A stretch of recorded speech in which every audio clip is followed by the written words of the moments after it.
আছে না? আছে। ভালো করে আমরা সিরাজগঞ্জের বাইরে ভালো করে খেয়াল করি, স্পষ্ট এসেছে 3 ব্যক্তির কলব সদা সর্বদা মৃত্যু। কয় ব্যক্তির কলব? 3 ব্যক্তির কলব সবসময় মরে যায়।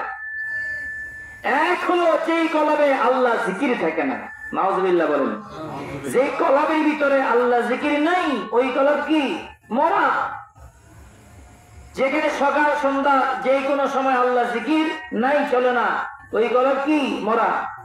2 নম্বর হলো আল্লাহ যে বান্দা দুনিয়ার জমিনে প্রয়োজনের বাহিরে কথা বলে, প্রয়োজন নাই তারপরেও কথা বলে, আছে কিনা এমন কিছু মানুষ দুনিয়ার জীবনে? এমন কিছু মানুষ দুনিয়ার বুকে আছে প্রয়োজন না হওয়ার পরেও কথা বলে। বেশি বেশি কথা যে ব্যক্তি বলে, ওই ব্যক্তি অপ্রয়োজনীয় কথা বলার কারণেও তার কলব মরে যায়।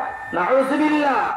3 নম্বর হলো যে ব্যক্তি প্রয়োজনের বাইরে হাসে, শুধু শুধু হাসে, বুঝিও হাসে, না বুঝিও হাসে, কি বুঝো না সেটাও বুঝো না, কেন হাসে সেটাও জানে না, এমন বান্দা দুনিয়ার জীবনে যারা আল্লাহর হাবিব বলেন তাদের কলব মরে যায়। যারা বলেন নাউজুবিল্লাহ। আমরা কি চাই আমাদের কলবটা মরে যাক?